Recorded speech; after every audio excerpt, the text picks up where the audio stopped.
Hi everyone, this is chapter 15, part 2 of The Boy in the Striped Pyjamas. Bruno frowned. He thought about the people in their striped pyjamas and wondered what was going on at Outwith, and whether it wasn't a very bad idea if it made people look so unhealthy. None of it made any sense to him. Not wanting to look at Schmall's hand any longer, Bruno turned round and opened the refrigerator, rooting about inside it for something to eat. There was half a stuffed chicken left over from lunchtime, and Bruno's eyes sparkled in delight, for there were very few things in life that he enjoyed more than cold chicken with sage and onion stuffing. He took a knife from the drawer and cut himself a few healthy slices, and coated them with the stuffing before turning back to his friend. "I'm very glad you're here," he said, speaking with his mouth full. "If only you didn't have to polish the glasses, I could show you my room." "He told me not to move from this seat or there'd be trouble."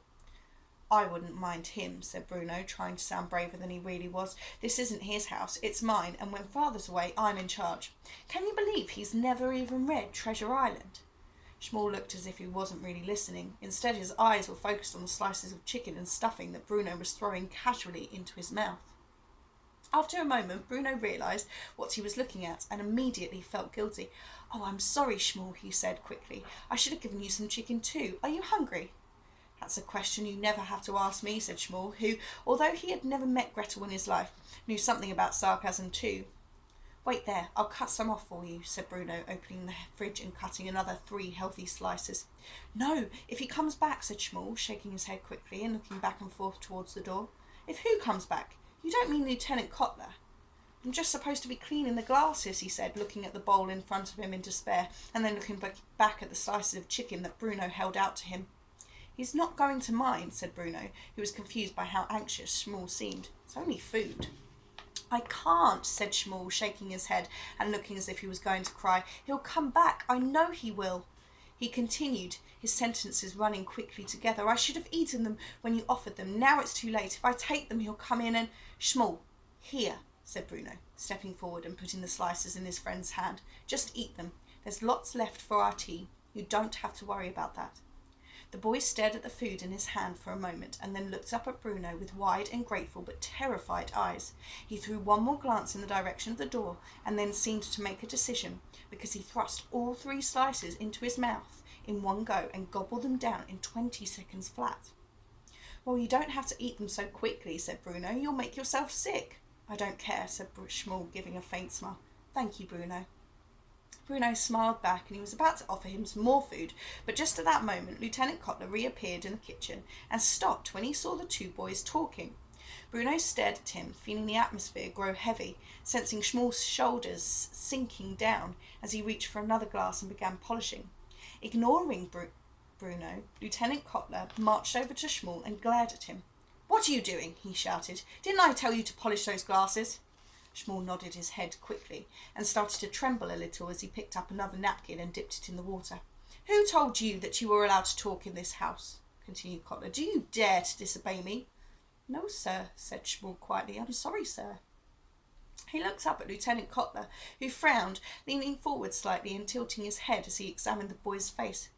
"Have you been eating?" he asked him, as if he could scarcely believe it himself.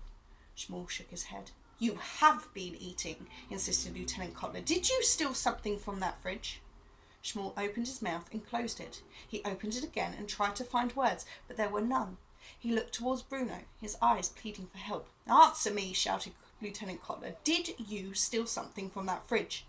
"No, sir, he gave it to me," said Schmall, tears welling up in his eyes as he threw a sideways glance at Bruno. "He's my friend," he added. "You're—" began Lieutenant Kotler, looking across at Bruno in confusion. He hesitated. "What do you mean he's your friend?" he asked. "Do you know this boy, Bruno?" Bruno's mouth dropped open, and he tried to remember the way you used your mouth if you wanted to say the word yes. He'd never seen anyone look so terrified as Schmall did at that moment, and he wanted to say the right thing to make things better, but then he realised that he couldn't, because he was feeling just as terrified himself. "Do you know this boy?" repeated Kotler in a loud voice. "Have you been talking to the prisoners?"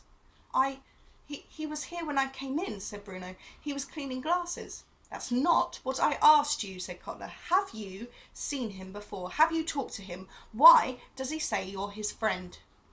Bruno wished he could run away. He hated Lieutenant Kotler, but he was advancing on him now, and all Bruno could think of was the afternoon when he had seen him shooting a dog, and the evening when Pavel had made him so angry that he...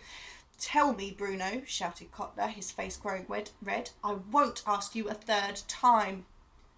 I've never spoken to him," said Bruno immediately. "I've never spoken to him before in my life. I don't know him."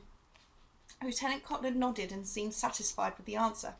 Very slowly he turned his head back to look at Schmuel, who wasn't crying anymore, merely staring at the floor and looking as if he was trying to convince his soul not to live inside his tiny body anymore, but to slip away and sail to the door and rise up into the sky, gliding through the clouds until it was very far away. "You will finish polishing all these glasses," said Lieutenant Kotler in a very quiet voice now, so quiet that Bruno almost couldn't hear him. It was as if all his anger had just changed into something else, not quite the opposite, but something unexpected and dreadful. "And then I will come to collect you and bring you back to the camp, where we will have a discussion about what happens to boys who steal. This is understood, yes?" Schmuel nodded and picked up another napkin and started to polish another glass. Bruno watched as his fingers shook and knew that he was terrified of breaking one. His heart sank, but as much as he wanted to, he couldn't look away. "Come on, little man," said Lieutenant Kotler, coming towards Bruno now and putting an unfriendly arm around his shoulder. "You go to the living room and read your book and leave this little to finish his work." He used the same word he had used to Pavel when he had sent him to find the tyre. Bruno nodded and turned round and left the kitchen without looking back. His stomach churned inside him and he thought for a moment that he was going to be sick. He had never felt so ashamed in his life. He had never imagined that he could behave so cruelly. He wondered how a boy who thought he was a good person really could act in such a cowardly way towards a friend. He sat in the living room for several hours, but couldn't concentrate on his book, and didn't dare go back to the kitchen until later that evening, when Lieutenant Kotler had already come back and collected Schmuel and taken him away. Every afternoon that followed, Bruno returned to the place in the fence where they met, but Schmuel was never there. After almost a week, he was convinced that what he had done was so terrible that he would never be forgiven. But on the 7th day, he was delighted to see that Schmuel was waiting for him, sitting cross-legged on the ground as usual and staring at the dust beneath him. "Schmuel," he said, running towards him and sitting down, almost crying with relief and regret. I'm so sorry, Schmuel. I don't know why I did it. Say you'll forgive me." "It's all right," said Schmuel, looking up at him now. There was a lot of bruising on his face, and Bruno grimaced, and for a moment he forgot about his apology. "What happened to you?" he asked, and then didn't wait for an answer. "Was it your bicycle? Because that happened to me back in Berlin a couple of years ago. I fell off when I was going too fast and was black and blue for weeks. Does it hurt?" "I don't feel it any more," said Schmuel.